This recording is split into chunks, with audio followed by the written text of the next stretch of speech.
Hi guys, welcome to another episode of Convo Corner, where the people are given a platform to speak their minds, what troubles them, and to seek solutions to their questions. I am Miraba Lydia. As a parent, it is natural to want your child to trust and confide in you. But as they grow older and become teenagers, they become independent and also become distant. In today's video, we're going to give you tips on how you can build and maintain a trusting relationship with your teenage child. And to help me delve into this topic is my guest. And without further ado, I'll let her introduce herself. Hello, I'm Victorious. Karibu sana Victorious. Thank you. So as you've heard, we said that you're going to give people tips on how they can build a trusting relationship with their teenage. We're talking about teenagers here. Teenage children.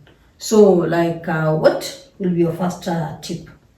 My first tip to parents so that you can build a trusting relationship with your child is do not overreact.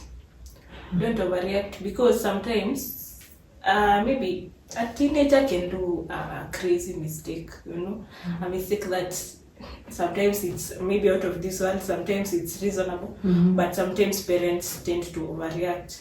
So I guess parents first of all should chill, take a chill pill, tulia, deal with it like huyu mtoto saizi anaweza reason out, ukimwongelesha polepole pia atasikia. So talking to the child with a calm voice, explaining vizuri, it can actually think better than shouting at the child. So failing to overreact and just talking it out to them can help you build a relationship with your child. Okay, good. For me, I think you be consistent. If there are rules in that house, make sure those rules apply to each and every child in that home. Be like, if there are rules, be consistent with those rules. Not today you're saying this, and then tomorrow you're changing the rule to become something else, maybe to favor you or to favor another child. So it is always good to be consistent. If you have said people should be at your at home by 6, let it stick. By 6, people should be at home.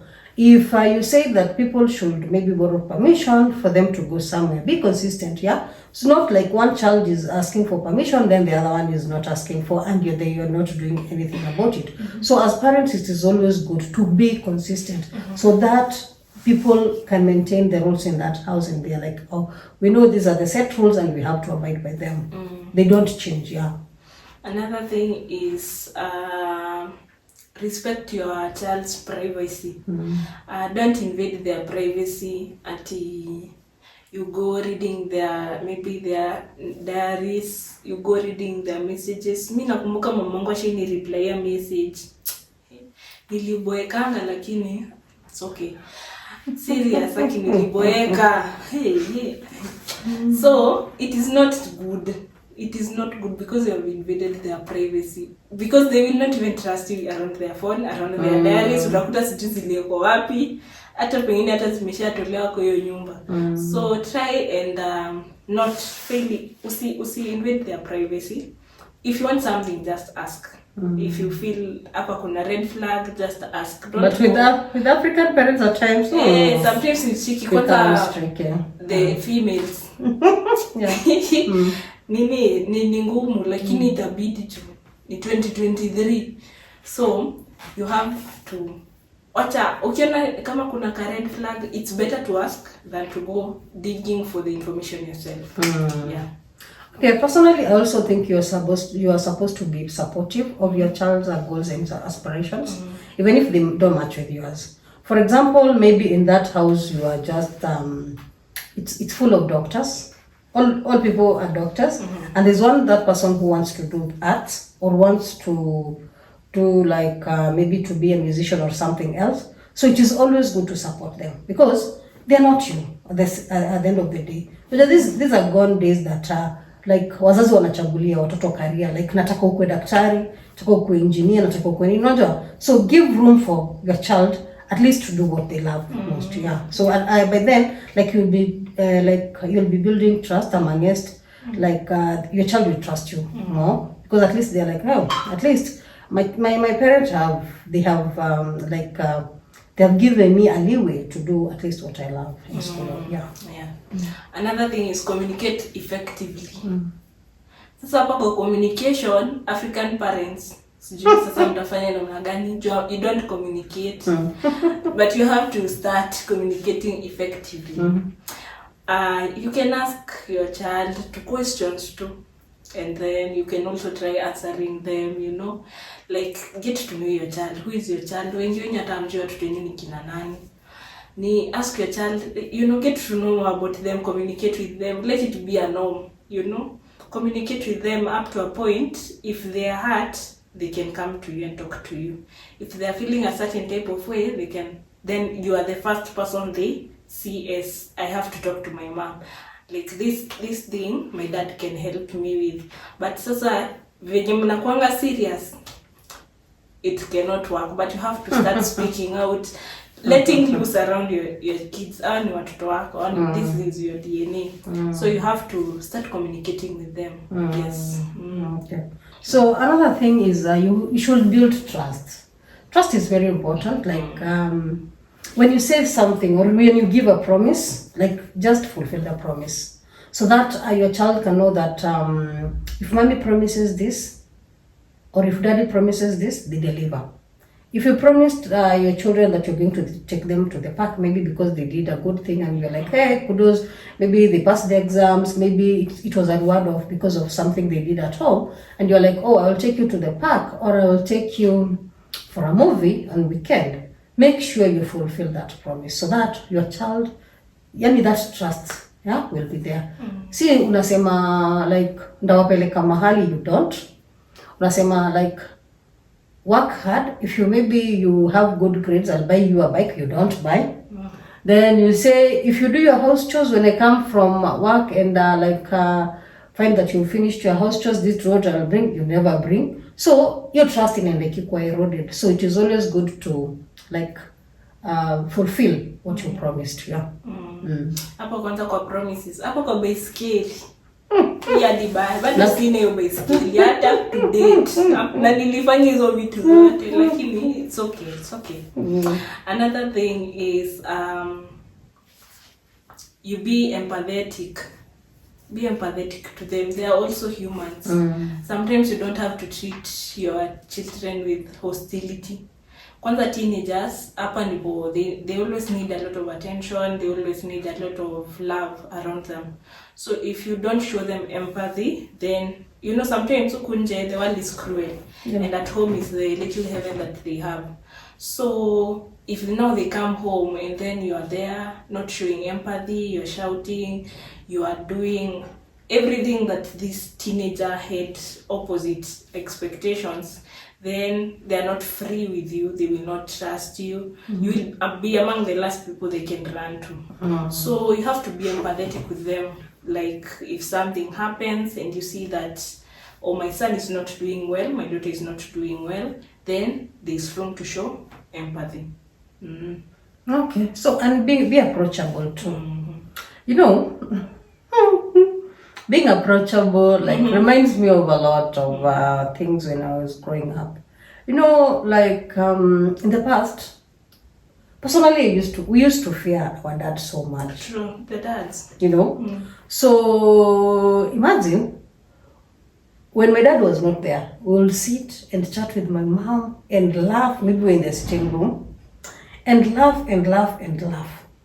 But because we fear our dad, he was not that approachable, being an African parent.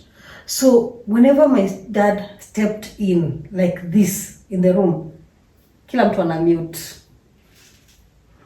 Akienda tu bedroom hivi kuchange, kila mtu yani like anakuja tu wife yake hapo peke yake ndio amekaa sasa. Because like kila mtu alikuwa anamuogopa. You know, hiyo kuogopa, it's not good at all, because if your child has a problem, he or she will not come and tell you. Because first, you're not approachable. Ataanza aje? Because you don't have a relationship. Sawa? You don't have a relationship. So anafaa kuja kuambia aje. like this is what I'm going through, how now? When mwenyewe you're not approachable. So it's always good for parents to be approachable and let your children know that you can talk to your parent about anything and your parent will give you a solution, being your parent. Yes. That is very true. Also listen actively. Listen to what your kids say. So, wasikize tu hata kama wakuongeleshi wewe tu wasikize. And when your child says I want to talk to you, don't brush it off. Take that opportunity if it is possible kabisa. If what you are doing si lazima uifanye saa hizo, you can do it later. Then take that opportunity to listen to them, because ameangalia watu wote wengine akakuona wewe, ameacha friends wake, because even these people are friends they trust. So ameacha mabeshte wake, ameacha maybe siblings wenye ange feel free kuongea na wao kuliko wewe, akaona let me talk to my mom or to my dad. So listen to them and listen to them actively.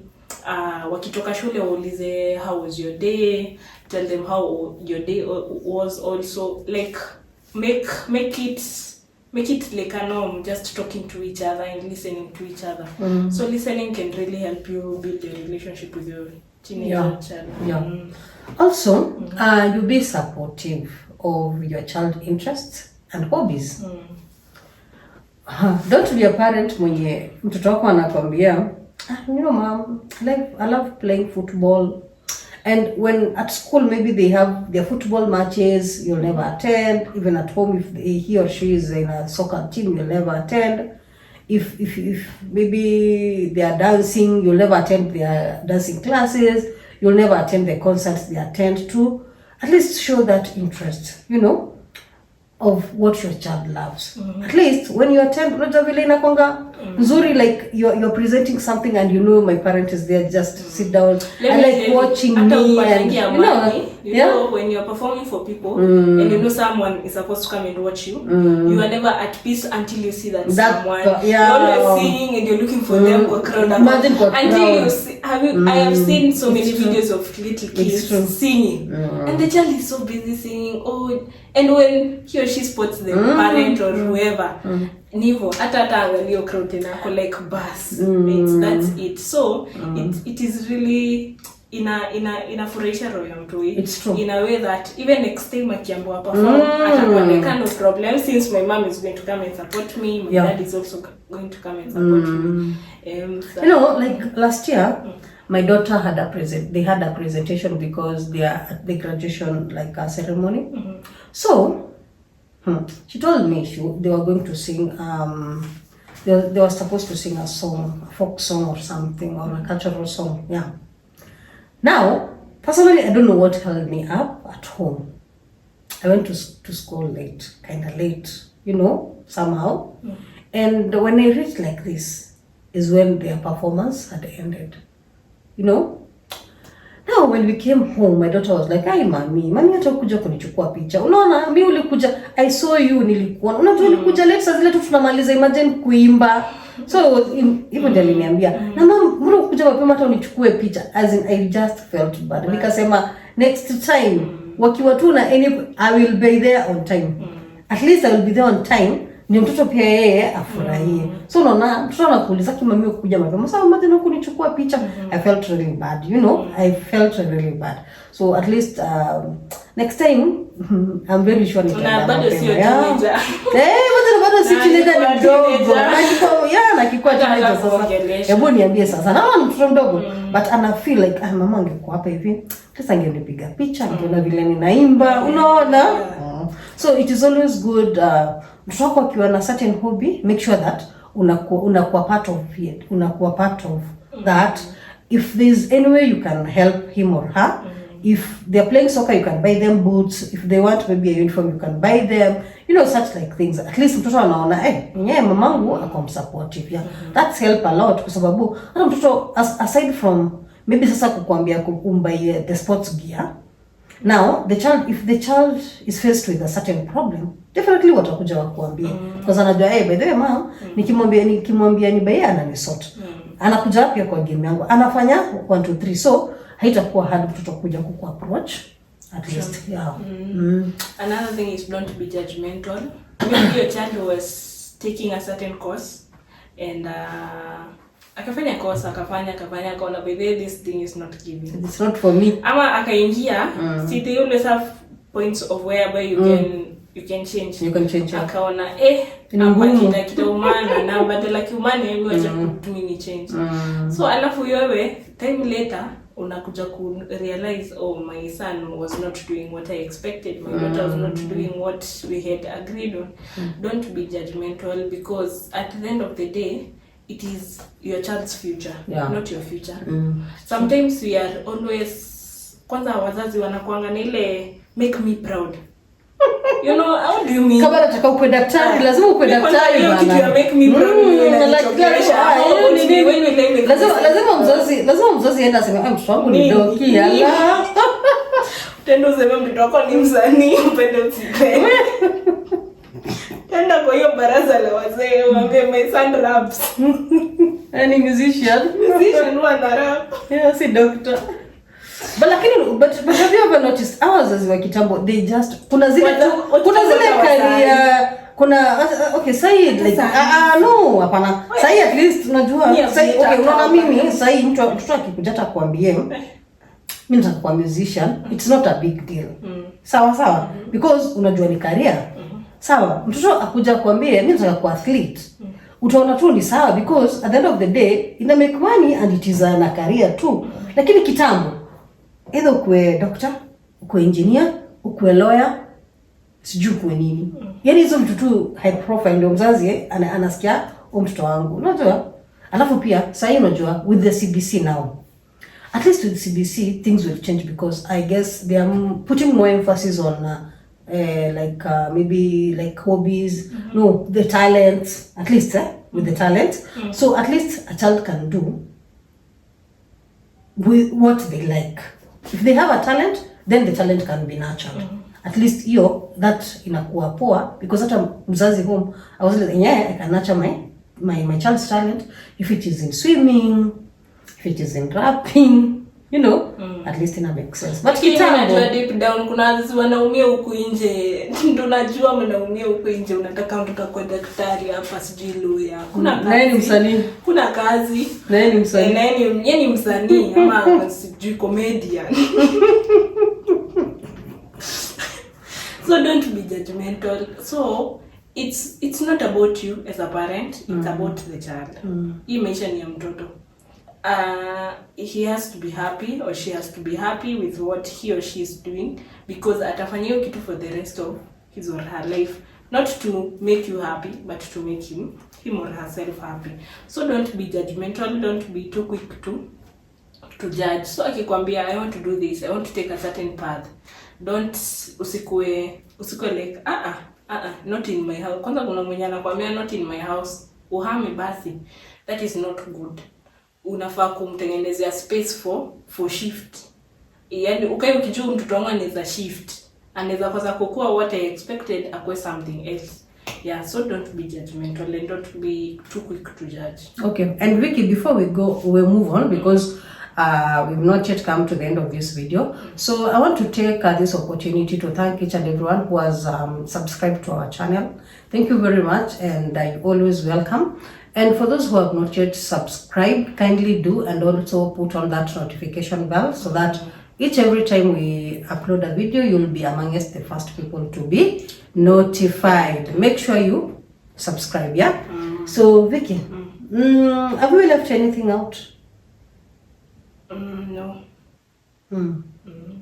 Okay, now we want us to look at now the consequences. What consequences do they have? If your child does not trust you, definitely there must be some consequences. So I want us to look at the consequences, like what can happen if your child does not trust you. Vicky, we are continuing with giving out tips on what parents can do in order to have to build a trusting relationship with their children, teenage children to be specific. So what else do you think parents should do? Set boundaries. It's good you set boundaries and you tell your kid what you want, what you really want and what you don't want. You don't want girls to be sneaked in the house. You don't want boys to be sneaked in the house. You don't want certain behaviors in your house. It is well you speak yourself. Ujiongee kuliko upate hizo makosa kwa nyumba mwanza kuulizana sasa hizi ni nini. So it's good you set boundaries and you let them know to your kids. Like, I don't want this. I want you to do this. Yes. Isikuwe tena strict. You can also sit down and umone kama ni realistic boundaries. You know, at least you hear what they have to say and you also let them hear what you have to say. So setting boundaries can help you, build a trusting relationship with your teenagers. Yeah, it's very true. And also, you should be honest. But I feel in this area, many parents don't own to mistakes they have done. So, but it is always good to be honest. And if you have done a mistake, it is always good to apologize. And let your children learn that you can make a mistake and learn from that mistake.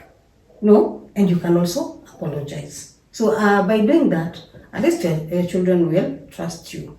Because they'll be like, hey, if mom realized they did a mistake and apologize, at least this is a person that I can trust with my emotions, with what I'm going through, such like things. So that is, I think parents should learn how to be honest. Yes, yeah. Honest and apologetic. Yeah. So it helps so much actually in building a relationship. Not even a teenage, maybe teenage mother relationship, even any other relationship, when there's honesty, at least this relationship has a kind of solid foundation. Yeah, true. Yeah. So at this point, I want us to look at what can happen if there is mistrust. What are the consequences of having mistrust between the parent and also the teenager? So what do you think can happen? There's a lot of miscommunication because you're not communicating with your teenage child. You're not paying attention because saa zingine mtoto tu atakupea tu signs, So it's a signs if you're not paying attention because already you're not communicating, and the signs that are there you're aware. So the child will feel misunderstood. Yeah. The child will feel as if they have no one to talk to. So there will be a lot of miscommunication around the house because, like we have said, you need to set boundaries. Yeah. So already kama hakuna boundaries, already kuna miscommunication. Yeah. Because already anafanya vitu zenye hazikuplease wewe kama mzazi, na at times hata utapata unafanya vitu zenye hazimplease yeye kama mtoto wako. So there's a lot of miscommunication. Also, in this relationship, there can be tension also, and conflict. Because as a parent, you will feel like this child is not making maybe the right decision, or yes, and also the child may feel that they are being suffocated and also not being given independence and freedom.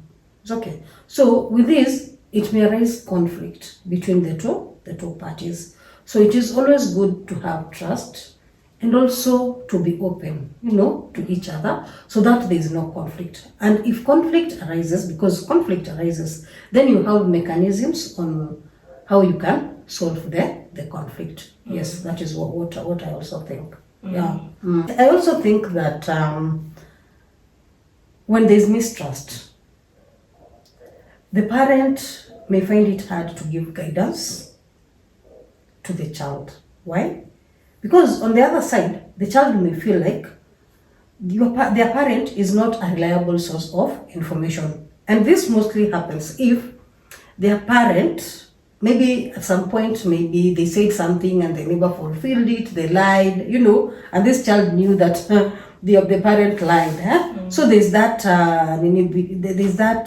mistrust between them. And then if the parent is to provide guidance, the child may feel that they may not take it like positively or with a lot of weight because they see their parent as not being a reliable source of information. Or maybe even if you're getting a child, don't do this and don't do this, they may feel like, I don't think that I trust you or something. Yeah, so it is always good to nini that trust between us and our teenagers. Yeah, to build the trust. True. It helps a lot. I guess overall it is just nice to build your trust with your child because I see children as people who are very precious, especially to parents when you're wamekuza. So treating them well is something that it's an added bonus, because these kids, you will not believe how they will come to you, how they will talk to you. Sometimes I wish that my father would let loose, because sometimes I feel he's very serious. So sometimes I don't even talk to him about anything. Salamu tu. And ni salamu tu, how are you doing? I'm doing okay. Yeah, that's it. So parents should learn to let loose around their kids. And watoto wako sio strangers. Stop treating your kids as strangers. Treat them with compassion, treat them with love. I love the way Western people treat their kids. They sit down, they have a real conversation, they tell each other I love you. Africans, najua hiyo ni mpya. Hiyo ni kitu. But nowadays we do. Nowadays nataka hao wenye wako na teenagers bado kwa nyumba zao wapate hii awareness that you have to tell your kids you love them. Nowadays they do. And you kiss them before they go to bed. Okay. But nowadays we do. Hawa ni wenye wamekuja. We are talking about wale wenye sasa kama sisi wenye they are still in their parents' house. You have time to make it right. Yes.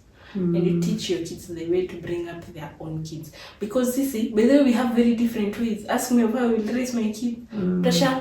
Utashangaa sana. Sikuonyeshwa mahaba kama hiyo nikikuwa. So children need to be shown love. You need to trust your kids. You need to show that your kids that they can trust you, because your parent should be your first friend, should be your first love. So I guess you should try to gain your child's trust, and also the child should try to gain their parents' trust. It's a two-way thing. It's very true. It's a two-way thing. So because even the parent can trust you, like even if you've borrowed me permission to go to your friend's house, maybe to do some assignment, then it should be you're going to do some assignment, not that nakuja kuambiwa sijui ulionekana wapi. So trust, it's a two-way. You understand? So ukipewa like a freedom, usitake your freedom like unajua we misuse. The next time pia these teenagers, like next time your parent will give you that permission or give you that freedom to go and maybe hang out with your friends, so that you don't feel like your parent is suffocating you. Yeah. Even children try and follow hizo boundaries, guidelines zenye your parents wamekupatia, so that the bond can become stronger. Yeah. And if by any chance kulikuwa na hiccup, communication is the key. Communication is the key everywhere. Kama kumekuwa na hiccup, maybe traffic, maybe something has occurred. Yeah, communicate, tell this has happened, this has happened. Try to be as honest as possible and open pia. It's true. Yeah. So thank you very much for being with us until this time. As we coming to the end of this video, hope it was very helpful to you. And down there at the comment section, let us know, where did you have that trust between you and your parent?